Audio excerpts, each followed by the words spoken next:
because it's my first time doing it. I'm able to comment on this. So I'm lagging just a little bit, so I'm able to comment on it, but I'm not sure how it's going to show whenever you try to view it. It's like Ursa's just going to go back and take the Roshan, get the Santa hat back. That should add some survivability, maybe add some benefit in team fights. I don't know. It's really all about who is able to start the team fight, who's able to initiate, who's able to pick off heroes one at a time. There's a ton of stun on the Sentinel team, and they're just able to disable and throw down so much magic damage that it insta-gives all the heroes on the Scourge team. But the Scourge is just... they have auto-attacking power that can dominate any hero in a one-on-one situation, or a two-on-two, or... you see that just instantly dies with the two carry heroes of the Scourge team, so... yeah, let me see... Loda backing. Loda picked up a Ghost Scepter. I don't see that very often. But it looks like it's kind of like a... just like the that spell that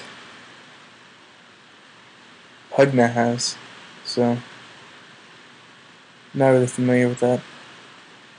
Okay. Yeah, as I was saying, just in a one-on-one situation, and as we see here, just if two heroes, one from the Scourge, one from the Sentinel, or if they can just get picked off, they're easily going to die.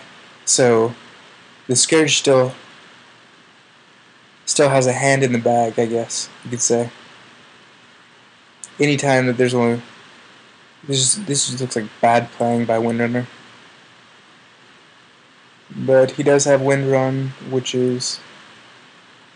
makes like 70% miss. It's ridiculous. Just able to run it at anything. And yeah, again, just looks like the Sentinel here is being picked off one right on. Nice silence and ultimate by the ghost person. A freezing field, able to really turn this around. Wow. Now the Scourge is on the run. Most of his heroes are red health. The Sentinel is kind of backing off, waiting to regroup. If they can get some more stuns on him, you can take out Ursa pretty easily. Oh wow. Without Shallow Grave, he's going down. More stun, and that is just ridiculous how long Kuroki can keep Ursa alive without Shallow Grave. Nice swap by Aizen right into the tower, but that heal is just, wow, able to keep him up so much. Ursa gets away, and so does Darkseer, but those are the only two. See, Loda picks up a Vanguard. That's that shield I was talking about earlier. Yeah, you knew that. So the team fights are just going back and forth. Looks like. I think the Sentinel won the last one. Definitely. Some nice ward placement by Sentinel. You have some wards here. And here, I guess, more of a counter gank strategy to prevent ganks from coming up through the woods. And you have a ward here by Merlini, and another one here. So yeah, both teams keeping wards up, which is good. You see that a lot more in the pro games than you do any other type. I don't know where this game is going. Just more farming, I guess, so you can get farmed the furthest. If this game does go into late game, I definitely think that Scourge has the advantage because of Ursa and Storm, just so powerful late game, able to throw down a lot of damage. Storm is able to disable any hero with his Vortex, and then his Ball Lightning, able to come in from anywhere. Nothing really going down here. I think an image an illusion image, whatever it was, taken down. Looks like a team fight is gonna happen. 4 Scourge heroes running in. Oh, I didn't notice, but Storm has his Bloodstone, which is one of the best items for Storm. It just, if you have a lot of kills on it, the mana gain is based on the number of kills you have. And Storm is just one of those heroes that you need a ton of mana on. And not so much mana, but mana regen.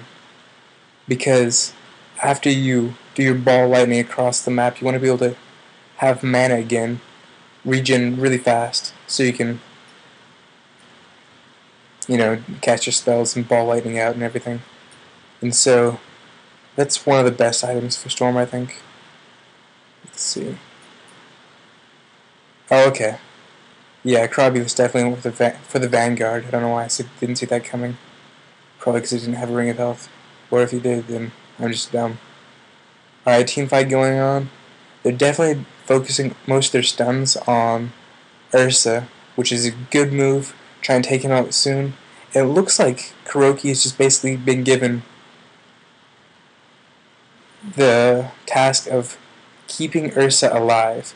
Looks like in the team fights he's just kind of following around, casting Shallow Grave on him, and making sure that he doesn't die.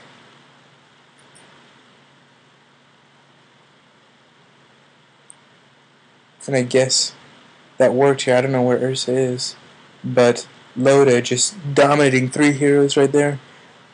His ultimate, and now he has Shiva's just so powerful AoE damage. A lot of magic damage to be able to be thrown down almost instantly. That's one thing we've seen in this lineup, just a lot of AoE, magic damage, and stuns, just able to dominate heroes really fast. So I would expect to see either a pipe or a Hood of Defiance and maybe a Lincoln Sphere on some of these Scourge people to counter that strategy. A nice swap by Vengeful trying to take out Ursa, but it doesn't work. Vengeful instead dies. No, Vengeful does not die. He's still alive, but he will die from the... Yeah. You can't really run from Storm Spirit. You just... If he has mana, he can ball lightning across the universe.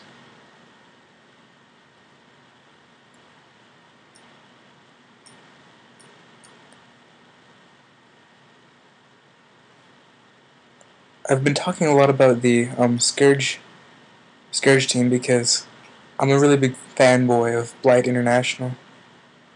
Used to be BFB, but the Sentinel team's been doing a lot better, I guess, in some of the team fights. Winterner finally able to complete his Orchid Benevolence, which, as I said, just gives a ton of damage to any intelligence heroes. And even on anyone who uses Silence, it's a good weapon, because it gives a lot of damage to not only intelligence heroes, but everyone. Clinks goes Orchid Benevolence a lot. Yeah.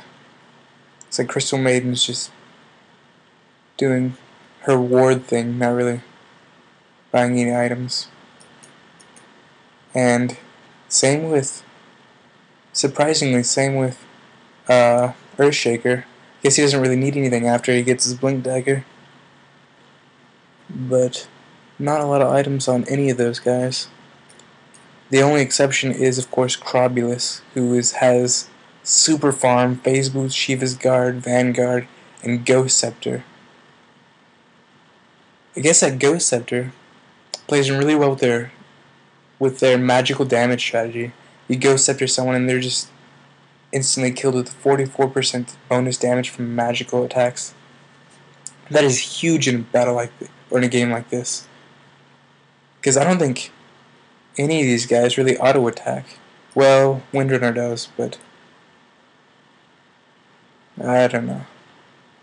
Just a ton of damage being able to put on anyone if you Ghost Scepter them.